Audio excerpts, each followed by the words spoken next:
Kaya hanggat maaari, kinakailangan hindi magagalit si Mrs. Yes. Baka tinatapos ko muna yung mga gawaing bahay para pagkatapos para sa bayan naman. Yun ang pinaka-the best ron. Diba? Siyempre, kahit hindi natin matanggal yung uling sa likod ng kawali at ng kasirola, at least hindi naman siya mamantika. Yan ay punta. Yun ang importante. Oo. Ha? At alam nyo ba, ha? Alam nyo ba, huwag tayong bibili ng mamahaling dishwashing. Ha? Pero namang abo. Oh, the best yun. Yung abo, pwede pang-kiss-kiss doon sa pwestang kasirola. Sa kumbisa yan ang gamit namin. Oo. Buhangin eh. Hindi na usap ang buhangin eh. Kapit bahay natin. Sir, sa bundok pa yun, sir. Oo. Sa amin, sa bundok. Pero, eto seryoso, no? Alam nyo kahit papano, no? Kumbaga sa ano tayo, listula tayong pagong. Ha? Listula tayong pagong na ibinato ng unggoy sa dagat. Oh, di ba? Tama. Pero nandun tayo sa likod. Eh ngayon nakikita tayo sa Correct, yes. Oo. Diba? Kumbaga sa ano, no? Sa lahat na nangyayari, merong mga ano yan eh, no? Merong mga dahilan, may mga purpose. Ito nga, no, yung nangyari, blessing in disguise. Diba? Blessing in disguise eh. Sapagkat ilang hakbang na lang, ang sabi na. Oo. Oo. Sana, gano'n ka na eh, di ba? Bahala ko nga. Doon, ang hakbang mga gagawin natin, no?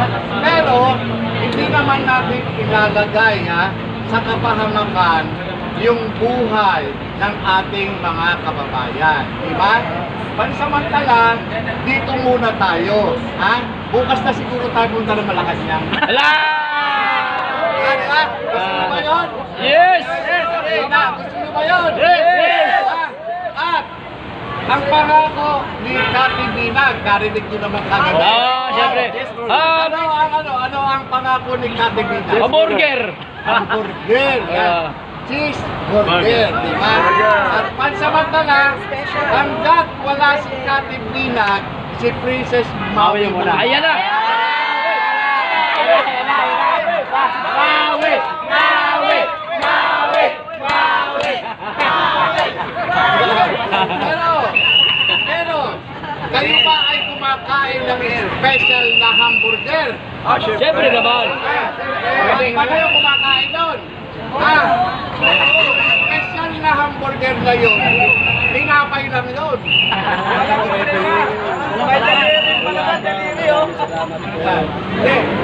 Pero ito, seryoso. May nadadaya na yun, kumakain na ng hamburger. Kagaya na tayo? Sana all! Sana all! Sana all! Medyo mahal lang yun. Oo. At yan, ano? Ang ganda ng tanong. Hindi mo na ako kailangan lumaki. Yan. Oh, pero may panawagan ako sa inyo lahat. Ayan. Sa inyo. Yan, sige sir. Alam kong nais ninyo na tayo ay magtagumpay.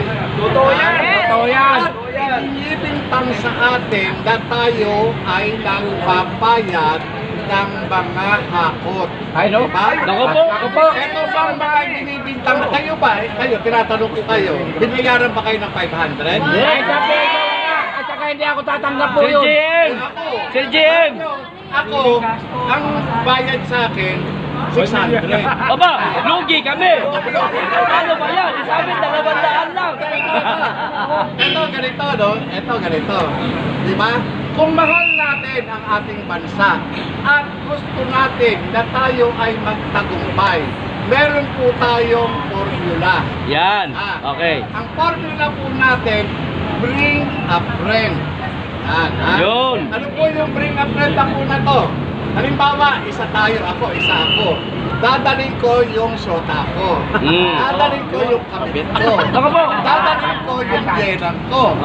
Di ba? Yeah. Dalawa ang shota ko, dalawa biyenan ko. Pagka dinala ko biyenan ko, may biyenang lalaki, may biyenang lalaki. Babae. Di ba? Magkabila yan. So, ilan na? Di ba? Tatlo. Ilang Di ba? mag-aral? May kapatid pa. Yun lang. Di ba? May kuya, may ate. So eto yung formula. Bawat isa, kung makakapagdala tayo ng 10 katao, kaibigan, kapitbahay, kamag-anak, di ba? Yung 1,000, 1,000 DDS, kaya niyang magdala ng 10,000. Tama ba? Yan. Ulitin natin, ha? Sa probinsya, mga kamag-anak. Oo, pero dito, yan. Ganito po ang gagawin natin. Ha? Ito, pinapanawagan ko po sa inyo. Kung nais po nating magtagumpay, ha? Sa bawat isa sa atin, magsama lamang ng 10 katao. Kung gusto nyo, magsama kayo ng 20 katao. Piruin nyo, sa 1,000 DDS, ha? Sa 1,000 DDS, magsama ng tagsa 10. Ha? 10,000 agad yan. 10,000, hindi po biro yun. Kung 50,000 ang DDS at ganun pa rin ang formula, lalong malaki. Gusto nyo magtagumpay tayo? Yes! Ay, kunti lang pala may gusto magtagumpay. Gusto nyo ba magtagumpay tayo? Yan. Ito po ang gagawin natin. Sapagkat wala po tayong pera para ipangbigay sa sino mang gustong sumama. Itong ginagawa natin ito ay kung meron tayong pera, matagal nang naitaok ang bangka. Totoo yan. Di ba? Kung meron po tayong pera na ginagastos, ay matagal nang taob ang barko. Di ba? Pero ngayon, inaarmasan natin ng karunungan. Inaarmasan natin ang taong bayan kung ano ang mas makabubuting gawin.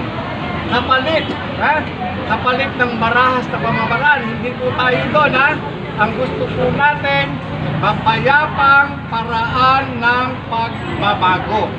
At ito ang gagawin nating formula.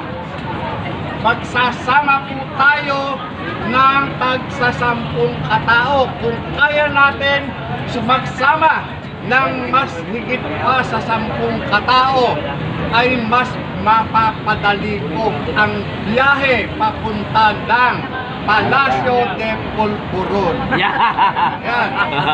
Kuha po ninyo? Kuha.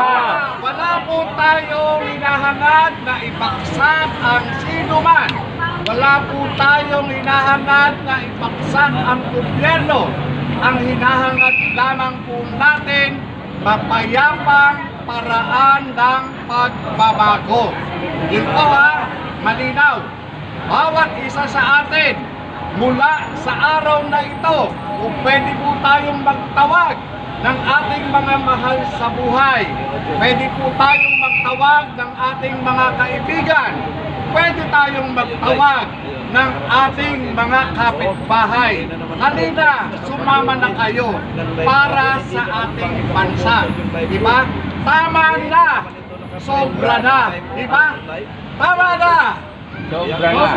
Sabay-sabay! Tama na! Sobra na.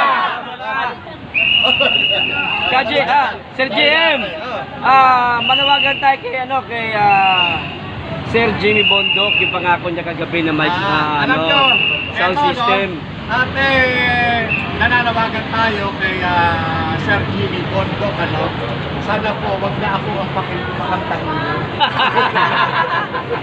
Ako ang Serialista na lang.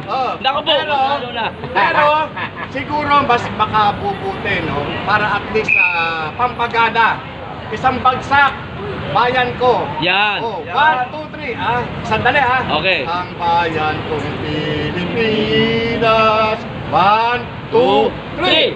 Ang bayan kong Pilipinas, lupain ang pindot bulaklak, pag-ibig sa kanyang bayan, nag-alay ng ganda at dilag, at sa kanyang yumi at ganda, dayuhan ay nahalina.